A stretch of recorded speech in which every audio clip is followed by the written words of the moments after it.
Assalamualaikum warahmatullahi wabarakatuh. Perkenalkan, nama saya Rani Destri Santika, NPM 1921030455 dari kelas I Muamalah. Video ini dibuat untuk memenuhi tugas ujian akhir semester mata kuliah Arbitrase dan Penyelesaian Sengketa Ekonomi Syariah, dosen pengampu Ibu Helma Maraliza, SEI MESY. Kesimpulan kelompok 1. Arbitrase. Arbitrase adalah cara penyelesaian suatu sengketa perdata di luar peradilan umum yang didasarkan pada perjanjian arbitrase yang dibuat secara tertulis oleh para pihak yang bersengketa yang diatur dalam Undang-Undang Nomor 30 Tahun 1999.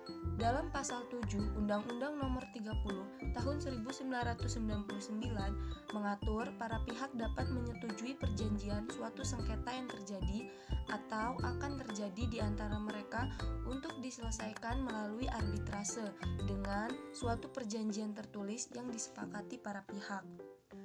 Kelompok 2, Badan Arbitrase Syariah Nasional.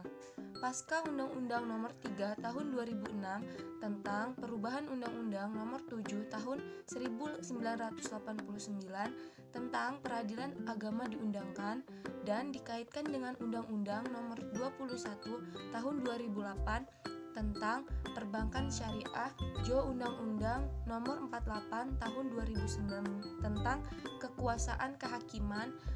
Sengketa ekonomi syariah merupakan kewenangan pengadilan agama sebagai penyelesaian sengketa melalui litigasi. Namun, para pihak yang melakukan perjanjian akad dalam klausal perjanjian dapat menyelesaikan sengketa yang timbul melalui Badan Arbitrase Syariah Nasional, dan kedudukan arbitrase ini merupakan penyelesaian sengketa ekonomi syariah melalui jalur non-litigasi. Sementara eksistensinya telah diakui secara yuridis dalam konstitusi. Meskipun demikian, Undang-Undang Nomor 21 Tahun 2008 tentang perbankan syariah memberikan peluang selain Basyarnas, yaitu arbitrase yang lain. Kelompok 3, Pilihan penyelesaian sengketa. Alternatif penyelesaian sengketa adalah lembaga penyelesaian sengketa atau beda pendapat melalui prosedur yang disepakati pihak, yakni penyelesaian di luar pengadilan dengan cara konsultasi, negosiasi, mediasi, konsilisasi, atau penelitian ahli. Jenis-jenis pilihan penyelesaian sengketa antara lain konsultasi, negosiasi, mediasi, konsiliasi. Penyelesaian sengketa melalui APS merupakan hal yang sangat ideal, mengingat keadilan muncul dari para ahli. Hal ini berbeda dengan penyelesaian melalui pengadilan atau arbiter, di mana keadilan muncul dari hakim atas arbiter. Kelompok 4, konsultasi. Berikut adalah pengertian konsultasi menurut para ahli. Yang pertama ada Marsudi. Menurut Marsudi, konsultasi adalah proses pemberian bantuan dalam upaya mengatasi masalah klien secara tidak langsung. Menurut Watson, konsultasi adalah teknik layanan untuk mengembangkan hubungan kerjasama antara konselor dan klien.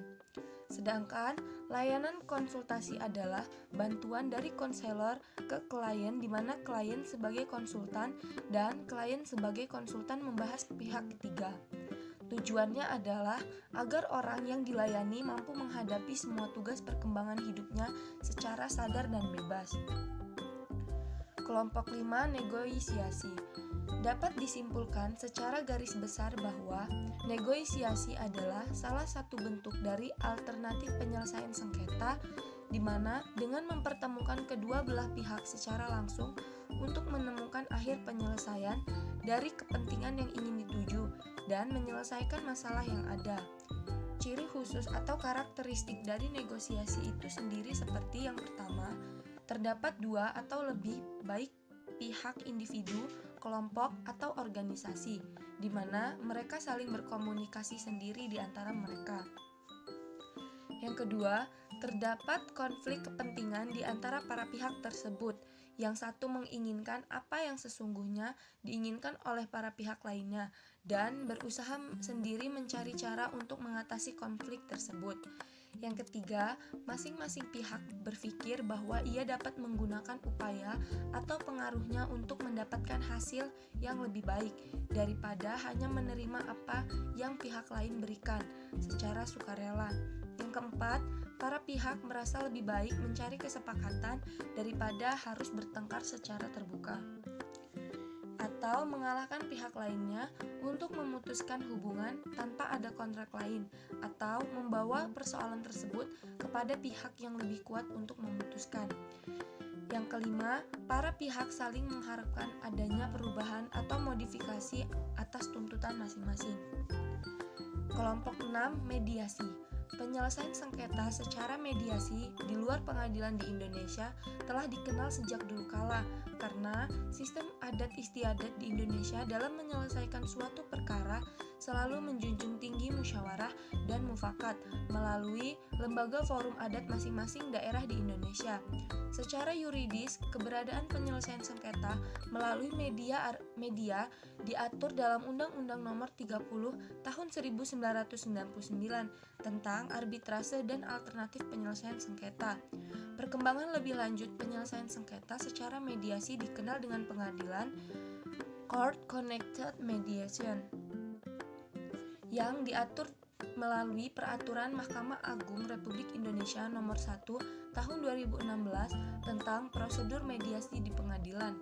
Prinsip-prinsip dasar dalam penyelesaian sengketa secara mediasi baik di pengadilan maupun di luar pengadilan tetap dijalankan, seperti prinsip kerahasiaan, netralitas, pemberdayaan para pihak, dan hasil mediasi diupayakan mencapai kesepakatan win-win solution. Hanya saja, proses mediasi di pengadilan wajib dilaksanakan. Jika mediasi sebagaimana diatur dalam Peraturan Mahkamah Agung Nomor 1 Tahun 2016 tidak dilaksanakan, maka mengakibatkan putusan hakim batal demi hukum.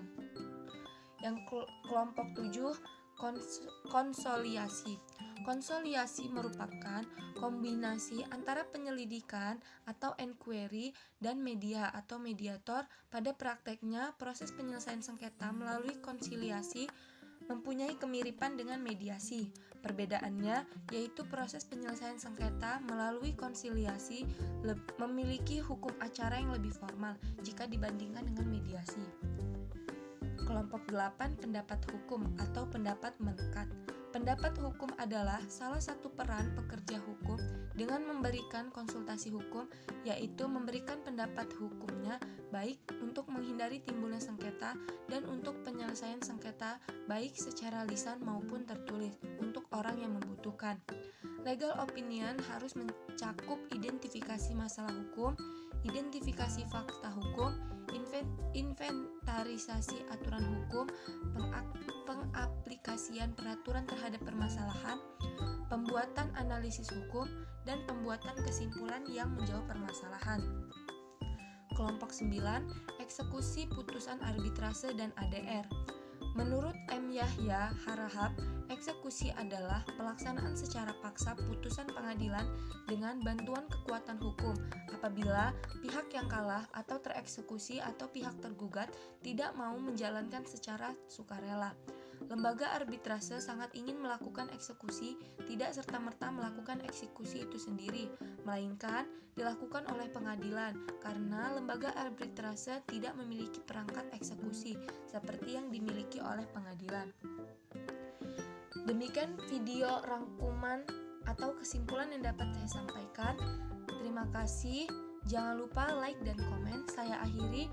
Wabillahi taufiq wal hidayah. Wassalamualaikum warahmatullahi wabarakatuh.